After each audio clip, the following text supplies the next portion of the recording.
안녕하세요. 영문 교과를 활용한 교과 해설 오늘 제 5과입니다. 지금 창세기를 다루고 있죠? 지난과 복습을 한번 해볼까요? 하나님의 눈에서 은혜를 발견한 사람은 창조 때에 복을 회복하신다는 언약을 믿고 하나님의 말씀대로 즐겨 순종합니다. 그렇죠. 많은 사람들이 하나님을 몰랐고요. 그러나 노아는 하나님의 눈에서 은혜를 발견했죠. 제5과 Lesson 5 All Nations and Babel.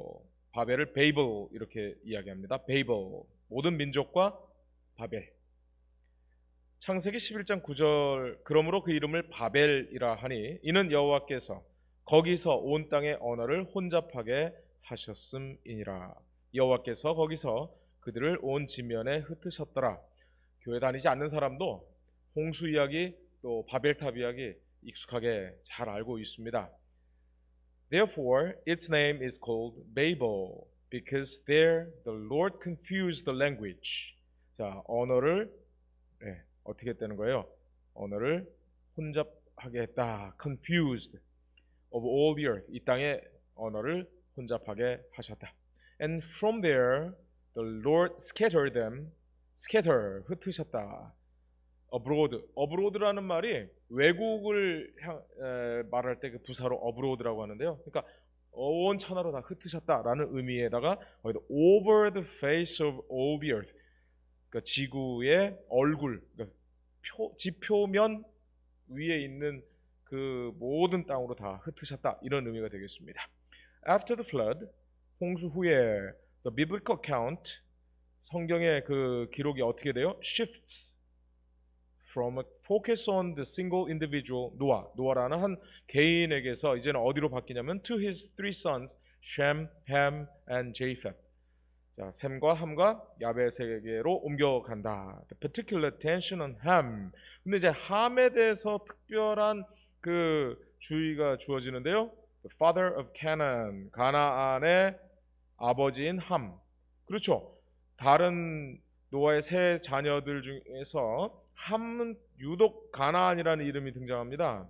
Introduces the idea of Canaan, the promised land. 이 가나안이 사람 이름도 되지만 가나안이 지역 이름도 됩니다. An anticipation of Abraham, whose blessing would go to all nations. 여기 보니까 아브라함이 가나안에 정착하는 것을 예견한 그런 이름이라서 계속 강조되고 있다는 것이죠. 사실 우리는 가나안 하면은 저주받은 그런 인물로만 생각하는데 이 저자는 그것을 하나님께서 아브라함을 선택하시고 아브라함을 가나안에 두셨다. 그러므로 이건 저주가 아니라 하나님의 크신 축복이다.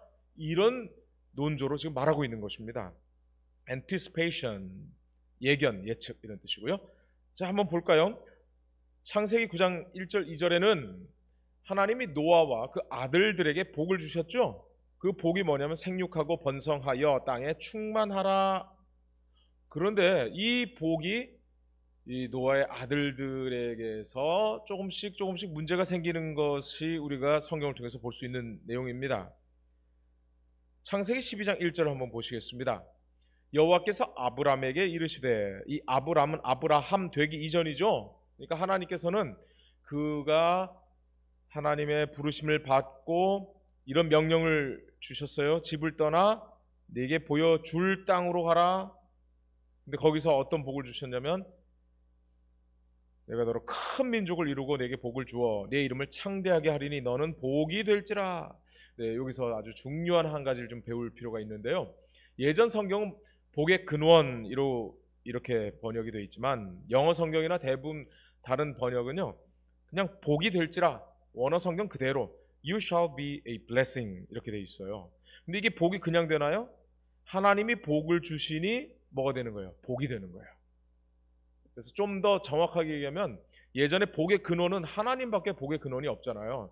이건 사실 잘못된 번역이라서 이번 개정은 이걸 복이라고 그냥 단순히 번역했고 저는 이것을 복의 통로라고 이렇게 보면 훨씬 좋을 것 같습니다.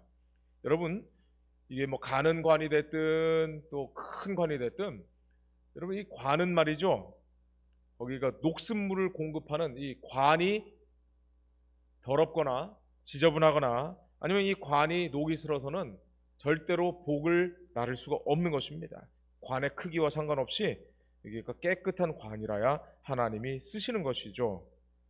아브라함은 복의 통로로 부름을 받았습니다. 이 복의 통로인 아브라함이 정착한 곳이 어디예요? 젖과 꿀이 흐르는 그 땅 가나안이죠. 네. 자, 이런 개념에서 한번 보겠습니다. The nations unite in order to try to take God's place. 하나님의 자리를 차지하려고 어떻게 했다는 겁니까? 연합했다는 겁니다. 참 이상하죠. 하나님을 위해서 연합해야 되는데 하나님을 대적하기 위해서 연합한 것이죠. The people, 여기 the people이라고 하는 말은요, 그 사람들이라고도 할 수 있겠지만은 그 사람들이라고도 할 수 있겠지만 여기 만약에 s가 붙잖아요. 그럼 요거는 민족들입니다. 그 사람들은 get scattered, 흩어졌고요. throughout the world, 온 세상에 흩어졌습니다. Thus fulfilling God's original plan to fill the earth. 하나님께서 땅에 충만하라라고 하는 약속이 저주처럼 보이는 흩어짐을 통해서 성취되었다라고 말합니다. 자, in the end, 궁극적으로 in spite of human wickedness, 인간의 사악함에도 불구하고 God turns evil into good. 악을 선으로 바꾸셨어요. He has, as always, 늘 그러하듯이 the last word. The last word라고 하는 것은요, 최후의 말인데 최종적인 발언, 결정 이런 것이죠. 그러니까 하나님이 말씀하시면 그대로 되는 겁니다. 하나님이 최종 결정권자인 거예요. 여기서도 물어보고 저기서도 물어보는데 답이 없는데 하나님께 물어봐야 된다는 것이죠.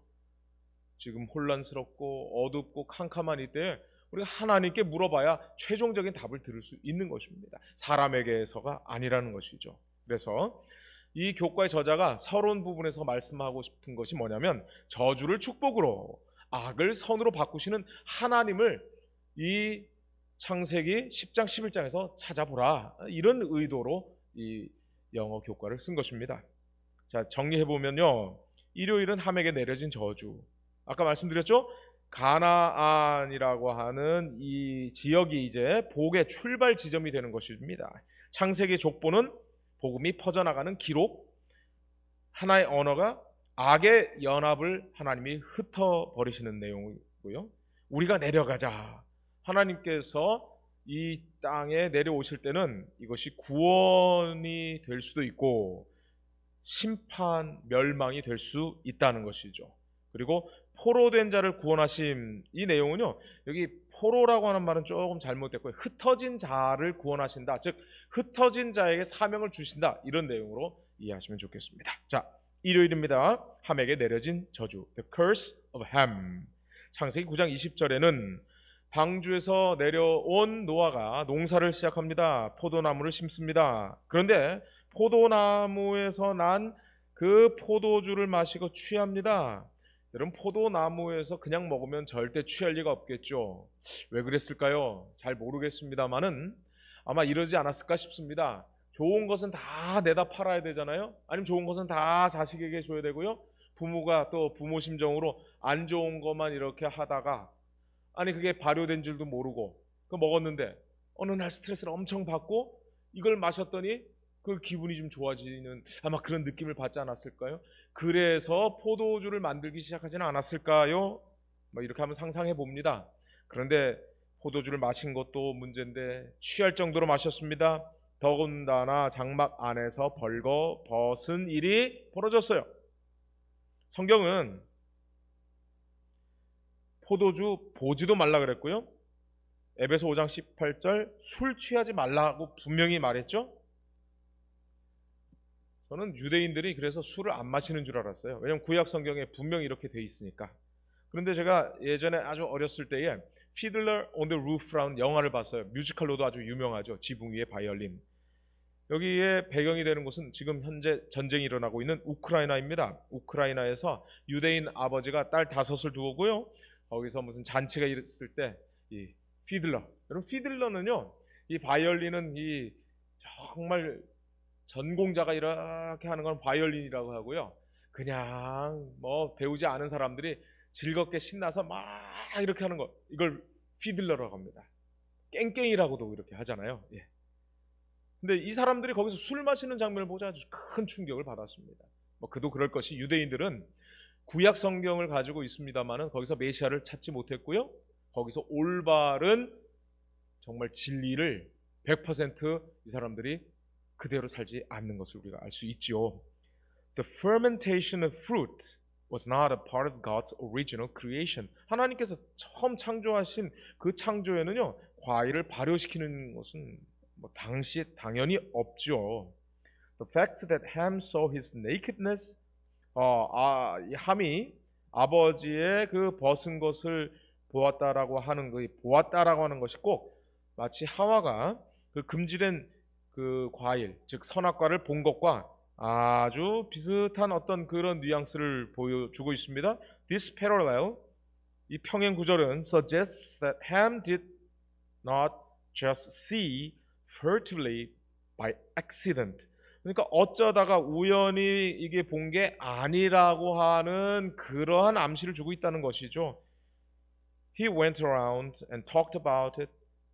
나가갖고 막 떠벌리고 다녔다는 겁니다. Without even trying to take care of his father's problem. 아버지의 문제를 이렇게 해결하거나 돌보거나 하는 그런 건 없이 나가서 구했다. Fermentation, 발효. 옛날 성경은 발교라고 되어 있는데요. 이거 발효를 발교라고도 이야기했습니다. 그래서 요즘 성경은 발효로 이제 많이 바꾸고 있습니다.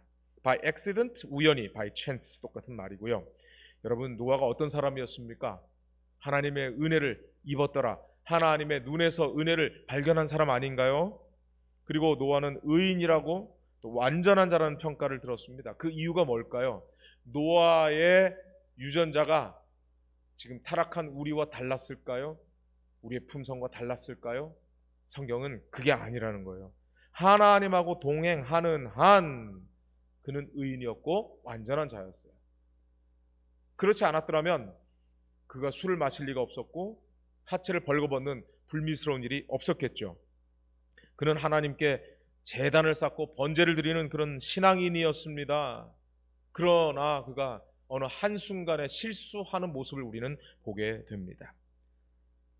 여러분, 이것은 나의 영이 영원히 사람과 함께 하지 아니하리니 이는 그들이 육신이 된다고 하는 이러한 내용하고는 다른 것입니다. 성령이 떠난 그런 상태가 아니라 마음속에 또 육신의 죄를 품고 살지만 하나님을 향하는 그 마음으로 살다가 잠시 그 방향이 틀어졌을 때 이렇게 죄인이 되고 마는 것이죠. 그렇죠? 하나님하고의 동행이 끊어지는 순간 이런 문제가 생기는 것입니다. 마치 베드로가 예수님만 바라보았을 때는 물을 위를 걸었지만은 그 시선을 돌리고 무서운 풍랑을 볼 때에 그가 빠진 것과 똑같습니다. 자, 이렇게 정리해보고 싶습니다. 은혜를 놓치면 한순간에 나락으로 떨어지는 것입니다. 은혜를 우리는 늘 찾아야 됩니다. 마치 내비게이션이 계속해서 방향을 찾는 것처럼 우리는 죄인이기 때문에 한순간에 은혜를 놓치는 순간 우리는 타락하고 죄짓고 본성대로 사는 것입니다. 그래서 노아가 이제 술이 깼습니다. 있어서 안 되는 일이죠. 그의 작은 아들이 자기에게 행한 일을 알고 글쎄요 무슨 일이 있었는지에 대해서는 성경은 침묵하고 있습니다. 그러나 노아는 굉장히 기분이 나빴습니다. 그리고 하는 얘기가 가나안이 저주를 받으라는 겁니다. 여러분, 함이 지금 아버지의 하체를 보고 어떻게 한 거예요? 지금 형들한테 이야기했잖아요. 글쎄 그게 무슨 큰 잘못일까요? 그런데 노아는 함의 아들 가나안에게 저주를 합니다.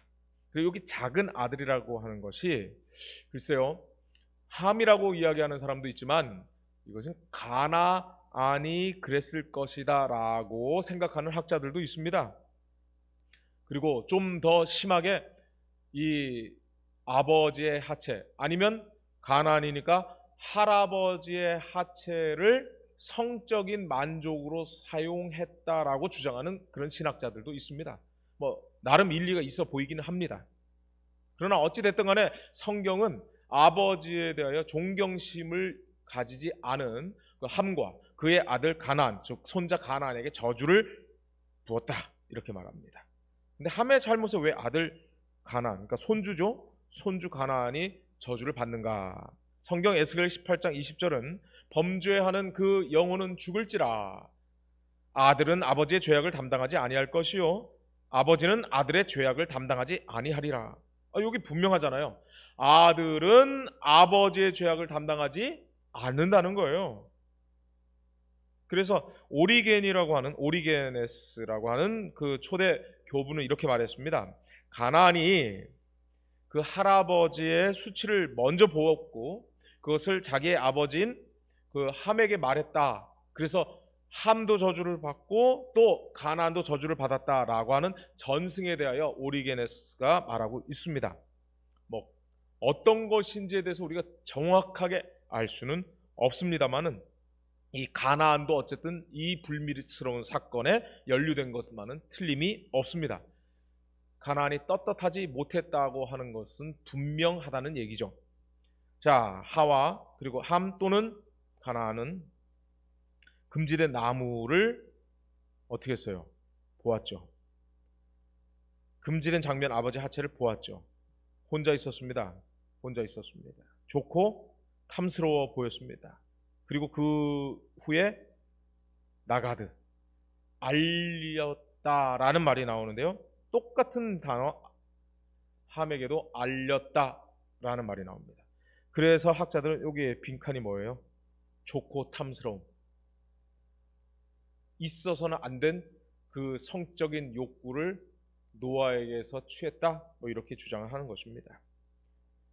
노아 선, 자 야벳, 함, 셈. 여기 보면요, 이 사람들은 유럽 쪽에 흩어진 사람들, 그래서 유럽 백인의 조상이라고 생각합니다. 셈은요, 셈족이라는 말도 들어보셨죠? 그래서 중동. 근데 함이 어디냐면 이 아프리카. 근데 여러분, 그래서 이렇게 생각합니다. 함은 흑인, 그 셈은 이렇게 그 황인종, 야벳은 백인종. 네, 여러분 잘 보세요. 자, 셈과 함과 야벳을 이야기하면서 이 함이 중간에 있는데 막내 아들은 아닌 것 같죠? 근데 함은 가나안의 아버지라고 하면서 이 범죄 이전의 기록에도 함을 이야기하면서 가나안의 아버지라, 가나안을 아주 중요하게 여기고 있습니다. 또 함의 아들은 구스와 미스라임과 북과 가나안이요. 여러분, 구스는 아프리카 사람, 에디오피아가 맞지요. 그런데 가나안은요, 아프리카 사람이 아니에요. 가나안은 어디 사람이에요? 셈족의, 중동 쪽 사람이란 말이죠. 이스라엘 쪽의 사람이란 말이에요. 그러니까 함을 흑인이라고 이렇게 단정 짓는 건 잘못이다라고 이 책의 저자가 말하고 있습니다. Of course, it is a gross theological mistake. 아주 큰 신학적 실수다. And an ethical crime. 이거는 인종적인 범죄라는 거예요. 어떤 게요? To use this text to justify racist theories against anyone. 이 구절을 들어갖고 함은 흑인의 후예다.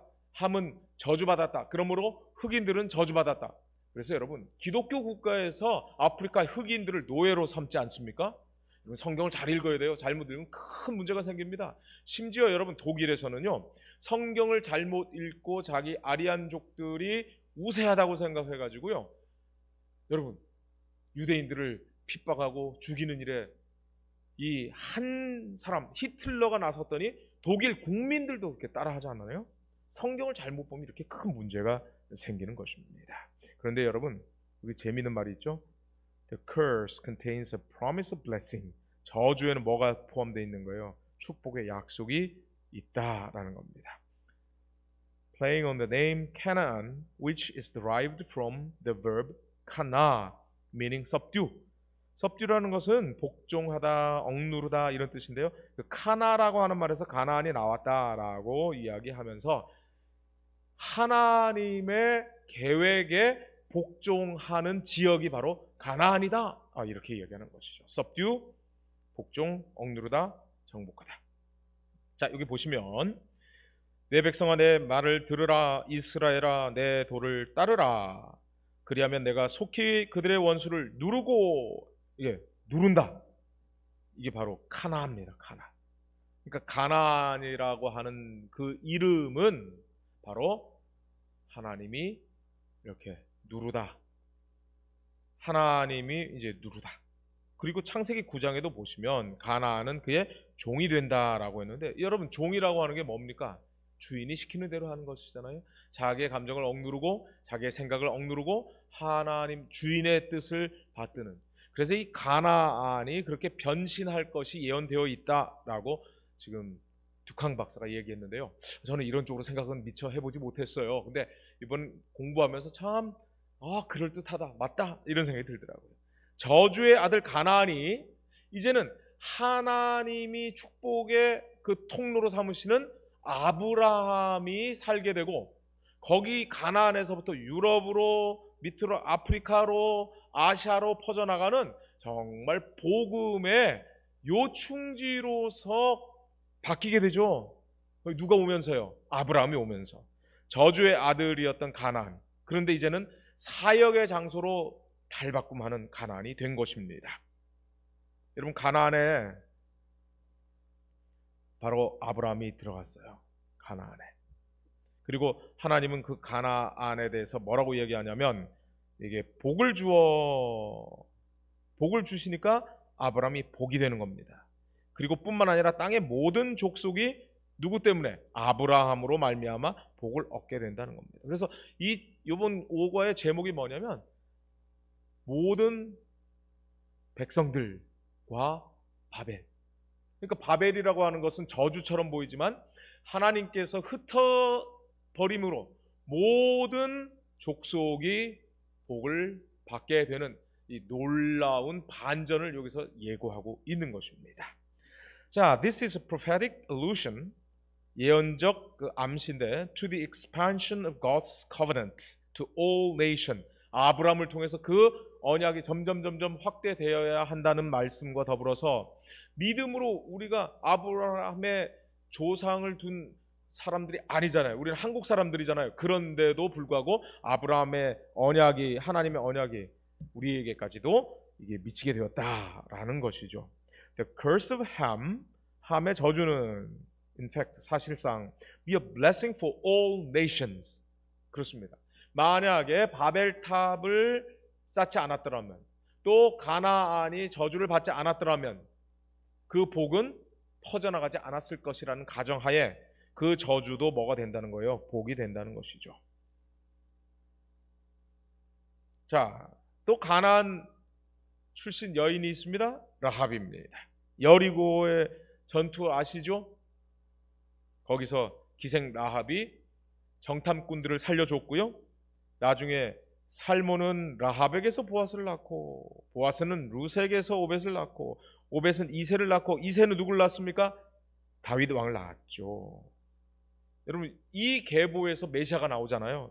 그러니까 이 여리고 출신 가나안이 어떤 사역을 한 거예요? 예수 그리스도의 탄생에 아주 중요한 지리적인 그런 장소를 제공했을 뿐만 아니라, 그 가나안 출신 여인, 심지어 기생이라고 되어 있는 그 라합이 메시아의 조상이 되는 그런 놀라운 일을 통해서, 여러분 혹시 우리 가문에 또 집안에 좋지 않은 일이 있고, 또 어떤 사람들은 가게에 저주가 흐른다는 표현을 하기도 합니다만은, 여러분 하나님을 믿으면 바로 가나안이, 저주받은 가나안이 축복의 가나안으로 바뀔 수 있습니다.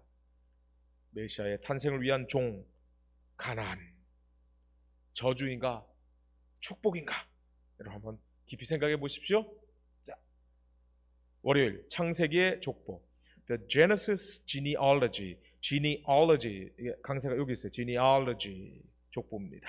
족보의 세 가지 기능에 대해서 이 저자가 말하고 있는데요.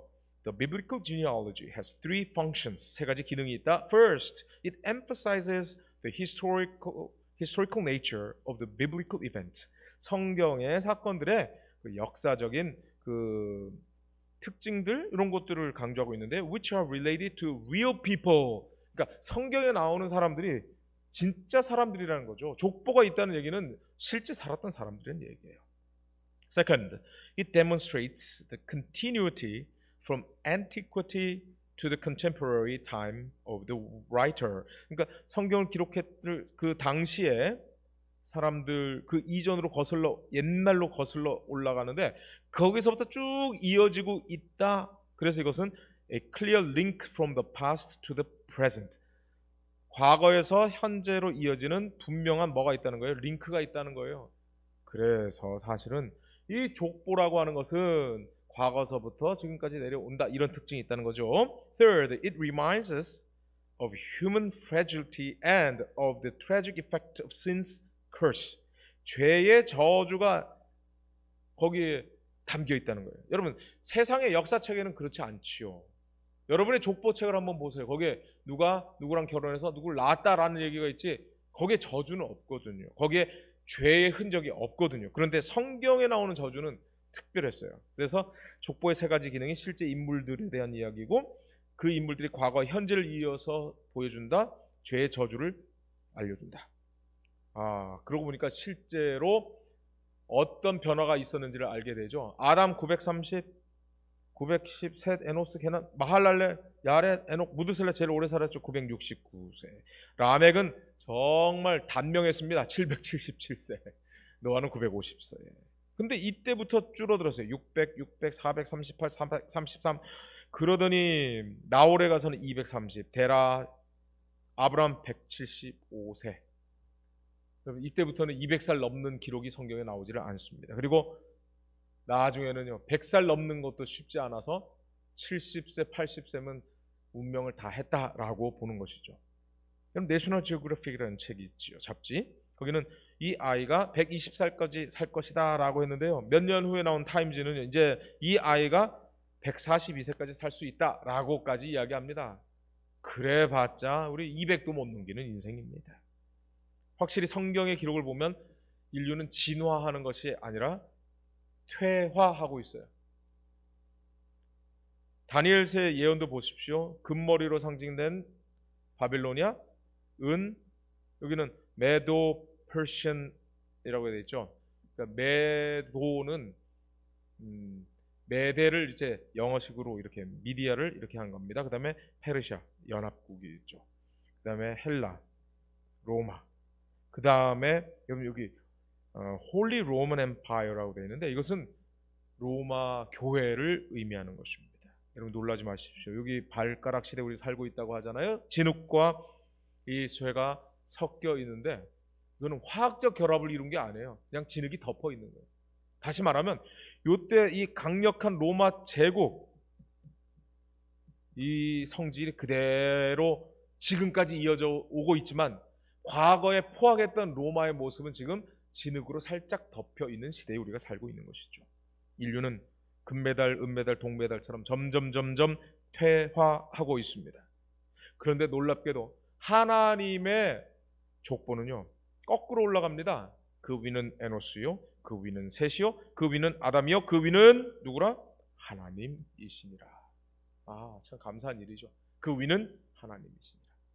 여러분 우리가 족보를 받아보고는요 내 조상이 뭐 예를 들어서 최치원이다 뭐 이렇게 얘기를 하잖아요. 근데 성경은요 그 위로 올라가면 누구라는 거예요? 하나님이라는 것이죠. 여러분은 여러분의 조상이 최치원 아니면 뭐 여러분의 박혁거세 뭐 이런 얘기를 하잖아요. 더 올라가서 원숭이, 더 올라가서 아메바 뭐 이렇게 이야기하고 사시겠습니까? 아니면 내 위로 거슬러 올라가면 내 위는 하나님이라고 생각하고 하나님으로 모시고 그렇게 사시겠습니까? 구조와 선지자 45페이지입니다. 하나님의 거룩한 말씀의 기록은 너무도 명확하여 잘못된 결론을 내릴 여지가 조금도 없다. 영감의 말씀이 밝혀주는 바 우리 인류의 혈통은 그 기원을 거슬러 올라가면 진화하는 세균이나 연체동물이나 네발짐승의 계열이 아닌 위대하신 창조주께 이른다. 아담은 흙으로 창조함을 받았지만 하나님의 아들이었다. 그래서 이 책의 저자가 이 족보를 들이미는 이유 중에 하나가 죄악이 그대로 드러나지만 그 죄악을 지금도 컨트롤 하시는 분이 계시는데 그분이 누구다? 하나님이시다. 저주처럼 보이지만 하나님은 저주를 변하여 복이 되게 하신다. 이 얘기를 하고 싶은 것이죠. 그래서 노아의 그 후손들이 70민족을 이룬 것, 야곱이 70가족으로 이제 이집트에서 번성하는 것, 이스라엘의 70장로가 다스리는 것, 이제 더 나가서 예수님의 12제자에서 나중에 70제사를 파송하는 것, 이거의 공통점이 뭐냐면 생육하고 번성하는 것이죠. 생육하고 번성하는 것. 그렇죠? 창세기 1장 28절. 하나님이 그들에게 복을 주시며 하나님이 그들에게 이르시되 생육하고 번성하여 땅에 충만하라. 하나님은 지금 이 약속을 하시는 겁니다. 생육하고 번성하여 땅에 충만하라. 그렇죠. 악이 충만한 게 아니라 의가 충만해야 하는 것입니다. 그래서 예수님도 이런 말씀을 주십니다. 그러므로 너희는 가서 모든 민족을 제자로 삼아.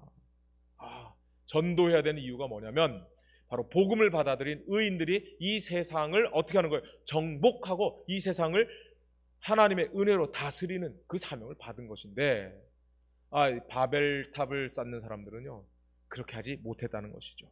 자, 하나의 언어, one language. 여러분, language, 이게 G하고 이 목에서 나는 그 모음 소리가 들어가면 안 됩니다. language, 언어, 말. 여기 좀 tongue이라는 말이 있습니다. tongue, 이건 혀를 말하고요, 혀에서 나왔기 때문에 언어라고 합니다. 그래서 모국어는요 mother tongue 이렇게 합니다. mother tongue. In short, 요약하자면 the builders of Babel, 바벨을 건축한 사람들은 entertained misplaced ambition to replace God, the Creator. 창조주신 하나님을 대체하려고 하는 잘못된 그런 야망을 가지고 있었다는 거죠. We know who inspired that, don't we? 누가 이렇게 그들을 이렇게 inspire라는 것은 영감을 주다는 거거든요. 누가 이렇게 선동했냐는 거예요. Don't we라고 하는 이 don't we 부가 의문문인데, 이거는 잘 아는 것을 이렇게 반복할 때는 don't we 이렇게 합니다. 근데 긴가민가 할 때는요 don't we 하고 이렇게 끝을 올립니다. 자, 마귀죠. 사단이죠. 하나님과 높아지려고 비기려고 하는 그 사단. 자, 여기 replace, 대체하다, 바꾸다.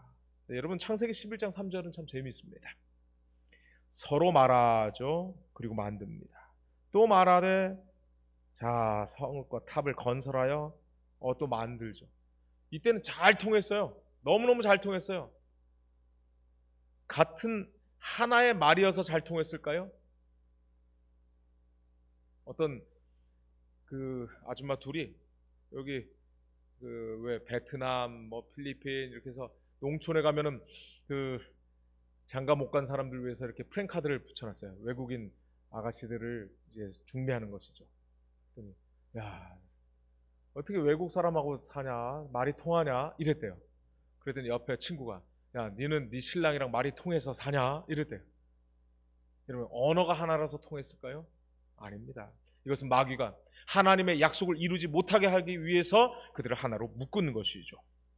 여러분, 하나님은요 말씀하십니다. 우리가 사람을 만들자고 합니다. 하나님도 통하고 마귀의 영으로 이 사람들도 통하는 것이죠. 말이 통하면 뜻을 모을 수 있지 않습니까? 자, 그러면 어떤 일이 있었기 때문에 이런가? 창세기 7장 20절 보시면 물이 불어서 15규빗이나 오르니 산들이 잠긴지라. 여러분 보시면 15규빗, 규빗이라는 게 이 팔꿈치에서 이 손끝을 그 대충 45cm 내지 50cm가 한 규빗입니다. 그러니까 15규빗이니까 약 7m에서 7.5m 정도 되겠죠. 뭐 넉넉 잡고 7, 8m. 그래서 이번 교과의 그 그림을 보시면 이런 탑이 보입니다. 이 탑을 우리가 지구라트라고 합니다. 지구라트. 근데 이것은 이라크에 있는 지구라트입니다. 이라크의 사마라. 근데 한번 보십시오. 사람들이 이만큼이고 상당히 높은 그런 건축물이에요. 이 사람들은 한 7, 8m 이상만 더 높이 쌓으면 나중에 혹시라도 홍수가 닥치면 살아남을 수 있지 않을까라고 하는 그들 나름대로의 계획이 있었던 것이죠. 지구라트. 근데 지금 이 지구라트는요, 학자들에 의하면 좀 후대의 것이고, 그거보다 조금 더 이런 지구라트가 아마 그 노아 당시에 있지 않았을까라고 추측을 하더라고요. 제가 문헌을 몇 개 찾아봤더니 그렇습니다. 이것은 갈대아 우르 지방에서 발견된 그러한 지구라트 탑입니다. 굉장히 크죠? 규모가 어마어마합니다. 이것을 이집트의 피라미드와 비슷한 기능을 했을 것이다 라고 생각하는데요. 피라미드가 여기 이집트에 되게 많잖아요. 근데 여기 보시면 지구라트가 이 메소포타미아 지역, 여러분 메소포타미아라고 하는 것은 두 강 사이라는 뜻이거든요. 그래서 유브라데스와 티그리스 강 유역에 이런 지구라트가 많이 발견됐어요. 근데 이 기능이 뭐냐면 신을 경배하기 위한 곳이라는 거예요.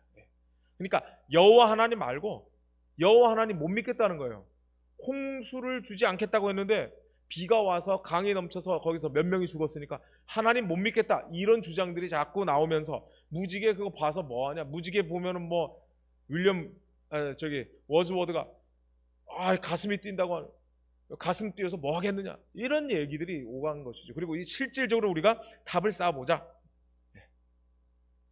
그러니까 그때 당시에 7, 8m 정도 지구를 덮었으니까 얼마든지 우리가 한번 살아날 수 있겠다 이런 생각을 했던 것입니다. 그리고 또 재미난 얘기가 있어요. The reference to Shinar, which introduces the story of the Tower of Babel. 자, 이 바벨탑이 시날의 평지에 세워졌는데 이게 또 어디 나와요? Reappears, 다시 나타나는데 reappears at the beginning of the book of Daniel. 다니엘의 책에 나온다 이거예요.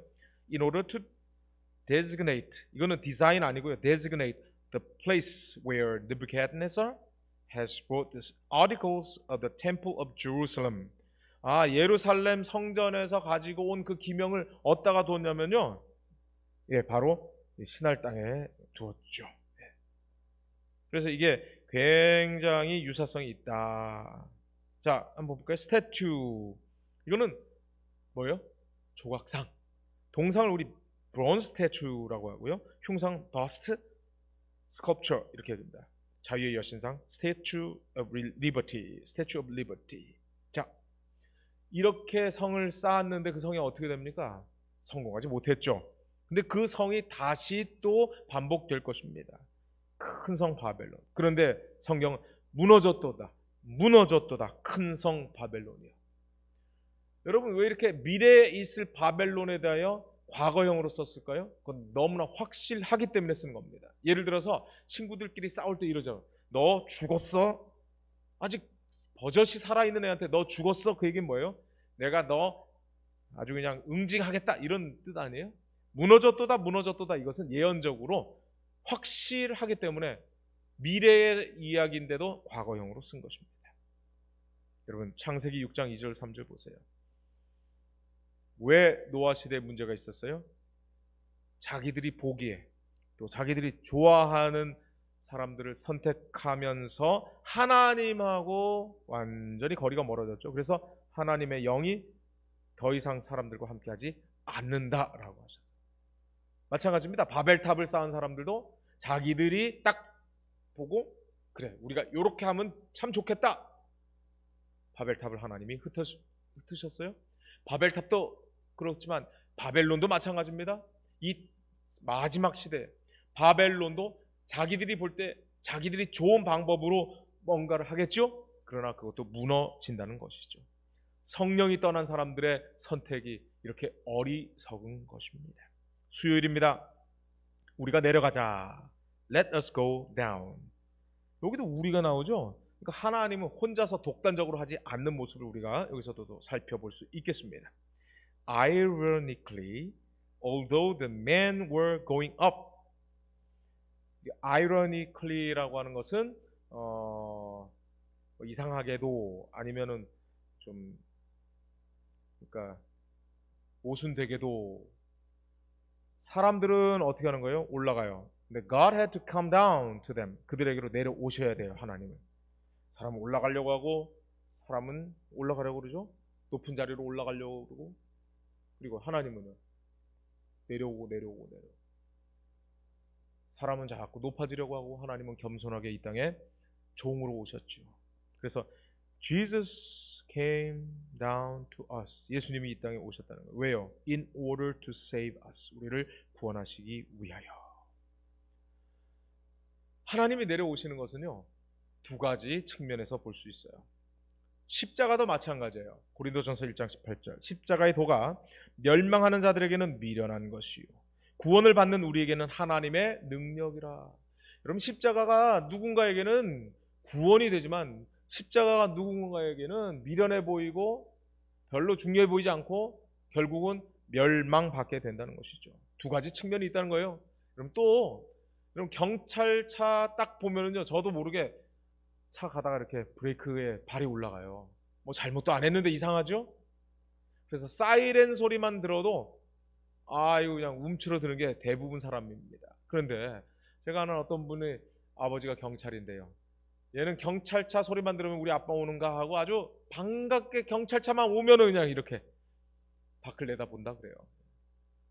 똑같은 경찰차 소리인데 누군가는 아이고 이거 어쩌나 하고 브레이크를 밟고 누군가는 기다린다는 것이죠. 창세기 11장 7절 8절도 보시면은 우리가 내려가서 그래서 흩으셨다 그랬어요. 바벨탑. 창세기 18장 소돔과 고모라에 대한 그 부르짖음을 들으시고 내려가서 소돔과 고모라가 어떻게 됐어요? 불의 심판을 받지요. 그러니까 심판이라고 하는 것, 하나님이 내려오신다는 것, 이건 두 가지 측면이 있어요. 구원의 측면이 있고 심판의 측면이 있다는 것입니다. 자, 여기 보시면 The descent of God, descent라고 하는 것은요, 내려오는 거예요. 하나님의 내려오심. 그래서 이걸 강림이라고 하는 말로 advent라고도 씁니다. advent. 재림을 advent. 그래서 우리 재림교회를 adventist라고 하잖아요.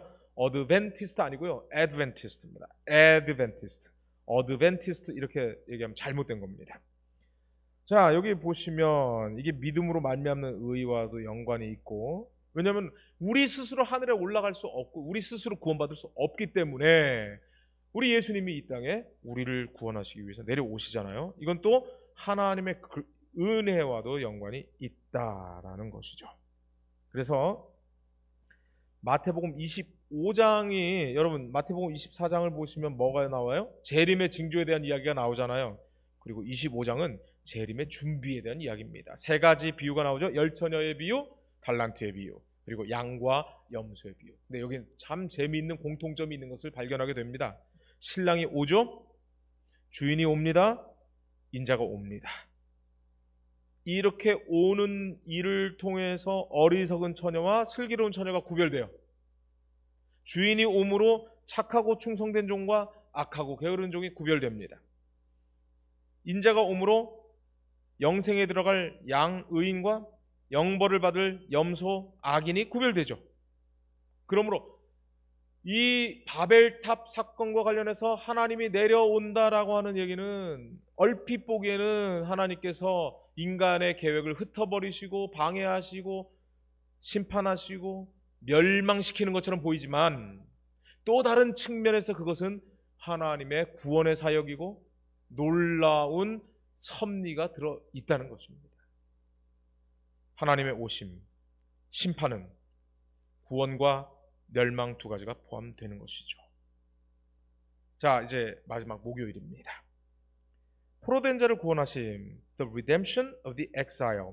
근데 이게 포로된 자라고 했는데요, 이거는 좀 번역이 확실히 잘못됐습니다. 확실히 잘못됐어요. 이것은 흩어진 사람들을 지금 이야기하는 겁니다. The exile이라고 하는 것은 추방, 유배, 망명, 고향을 등진, 이런 것을 the exile이라고 하는 거예요. 그러니까 지금 이거를 포로된 자를 구원하셨다? 이건 그 번역에 그 필요한 단어 중에 여러 개 중에 포로된 자라고도 할 수 있겠지만 여기선 그 문맥상 그게 아닙니다. exile, 흩어진 자를 위한 복음. 어떤 복음일까요? They refused to move elsewhere. 그들은 아무데로 흩어지려고 하지 않았죠. Perhaps thinking that together they would be more powerful. 그들이 뭉치면 어떻게 된다는 거, 더 힘이 생길 거라고 생각했어요. Then they would be separated and scattered. 그렇죠. 흩어지는 거 별로 안 좋아하죠. 근데 여러분, 참 우리 교회는요, 뭐 순복음교회나 아니면 뭐 금난교회나처럼 대형 교회를 지향하지 않습니다. 말세에 살아남는 이 교회는요, 어쩌면 게릴라처럼 소그룹으로, 가정으로 든든해지는 그런 교회입니다. 그런데 우리는요, 삼육대학 근처로 자꾸 모여들고 싶고요. 그래서 그 삼육대학 근처가 개토가 되고요. 그 근처에 있는 교회들이 사람들 숫자는 많은데 일하는 사람들은 몇 명밖에 없고 나머지 사람들은 그냥 팔짱 끼고 설교 듣고 가는 것으로 신앙을 대체하려고 하죠. 원래 하나님께서 계획하신 것은 그게 아니에요. 흩음으로 인하여 하나님의 사명을 하나님의 은혜로 일하는 게 교인인데 지금 뭐가 잘못되고 있어요. 지금 바벨탑 사건하고 너무나 유사하게 가고 있는 것입니다. 자, 여기 좀 더 보시면 Unfortunately, they sought to use their united power for evil. 근데 합쳤더니 뭐 하고 있는 거예요? 악을 위해서 사용한다는 거예요. 여러분 모이면 기도하시나요? 아니면 모이면은 험담하시나요? 지난주 설교가 어쨌느니? 또 목사님은 어쨌느니? They wanted to make a name for ourselves. 우리 이름을 내자라고 했잖아요. 이름 내자. 여러분 이것이 바로 교만, arrogance, 자랑 이런 거와 연관되어 있다는 거예요. 그래서 whenever humans in open defiance of God, 하나님을 그냥 공개적으로 거절하는 데 있어서 want to make a name, 자기 이름을 드러내려고 하는 것, 하나님의 이름이 거룩히 여김을 받으시오며가 아닌 자기 이름을 자꾸 내려는 생각, 이게 문제였다는 것입니다. defiance, 반항, 저항, 무시, 도전, 거역. 흩으신 이유가 한번 뭔가 볼까요? 좀 전에 얘기한 대로 그들은 모여서 하나님의 뜻과 상관없이 지금 대형으로 도시를 만들고 거기서 자기들끼리 한번 살아보려고 했을 때 하나님이 흩으셨습니다. 이것을 엘렌 화이트는 이렇게 말하고 있습니다. 그들의 동맹은 반역에 기초되었다. 반역.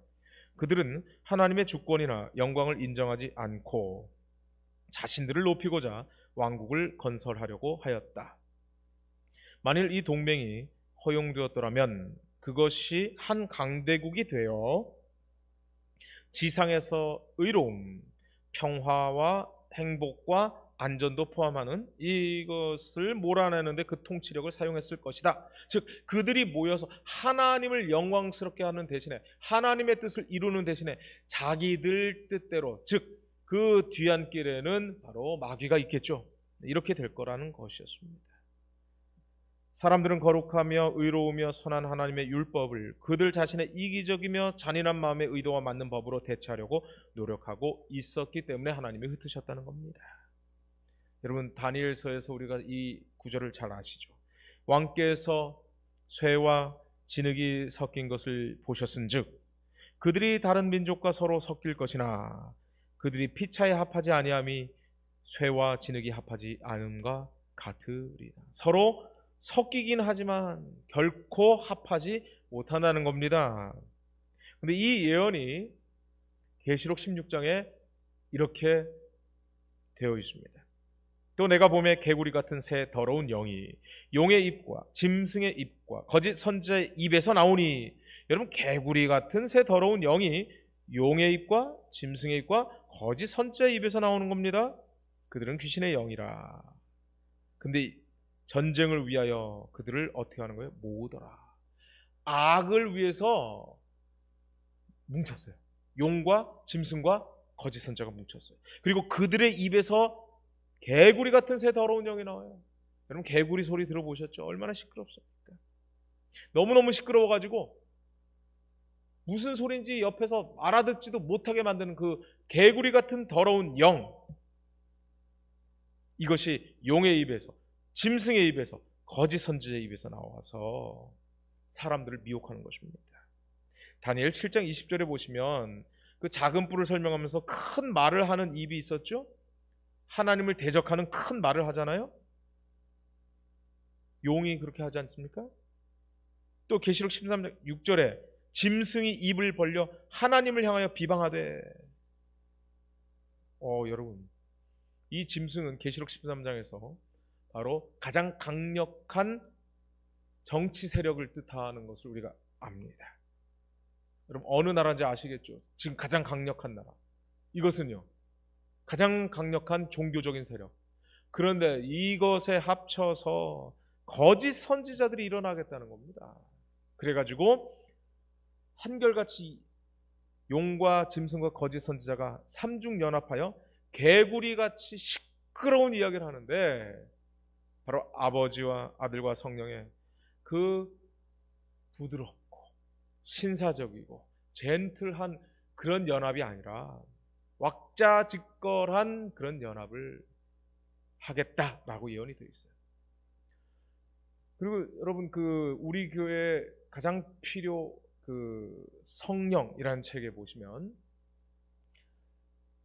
이것이 바로 방언을 통해서 사람들을 이렇게 미혹하는 것을 이 삼중연합으로 설명하고 있는데 나중에 그 책을 한번 좀 보시면 좋겠습니다. 그리고 그 책은 뭐 몇 부밖에 안 찍어갖고 금방 절판이 되고 말았는데요. 꼭 여러분 시조사에 그 책을 좀 내달라고 좀 이야기를 하십시오. 참 좋은 책입니다. 언어가 막 달라졌습니다. 무슨 말인지 우리가 하나도 잘 못 알아듣잖아요. 제주도 말만 해도 우리가 못 알아듣는데 다른 나라 말은 어떻게 되겠습니까? 하나님이 흩으셨어요. 그리고 그 흩어지는 것이 저주인 줄 알았더니 사도행전 8장에 보시니까 사도 바울이 이전에 스데반을 죽이면서 그때부터 교회에 큰 박해가 시작이 됩니다. 그런데 여러분 사도 외에는 다 유대와 사마리아 모든 땅으로 흩어지니라. 다른 사람들 다 도망갔습니다. 근데 그 교회를 끝까지 지킨 사람들이 사도였습니다. 이 사도 교회 지도자입니다. 목사님이 될 수도 있고요. 장로님이 될 수도 있습니다. 이 사람들은 교회를 핍박 가운데서도 지키고 있었습니다. 그런데 그 흩어진 사람들이 도망간 줄 알았더니 두루 다니며 뭐하고 있어요? 복음의 말씀을 전했습니다. 이것이 바로 하나님께서 바벨탑을 흩으셨던 이유입니다. 하나님은 흩어지면서 온 세상에 하나님의 복음으로 가득 차기를 바라셨던 겁니다. 오순절날에도 바로 언어가 다른 사람들이 한 가지로 예수 그리스도의 복음을 들었죠. 놀라운 일이 벌어진 것입니다. 시끄럽지 않았어요. 자기가 알아들을 수 있는 말로 다 복음이 전해졌어요. 개구리같이 시끌벅적한 그러한 방언이나 놀라운 기적이나 이것으로 사람을 미혹하지 않고 하나님은 뭐라고 말씀하시냐면 힘으로 능력으로 안 되고 오직 나의 영으로 됩니다. 가짜 영의 연합, 늦은 빛, 성령을 기다리는 사람들은 그런 곳에 미혹되면 안 됩니다. 여러분 모이면 기도하고 흩어지면 전도하자. 예전에 우리가 이런 구호가 있었지 않나요? 모이면 기도하고 흩어지면 전도하자. 그런데요, 교회가 힘을 잃는 이유는요, 모이면 험담하고 흩어지면 뭐 하는 거예요? 자기 식대로 자기 입맛대로 살아가는 것이죠. 이제 저는 마치면서 이렇게 정리해 보고 싶습니다. 저주처럼 보이는 상황에서도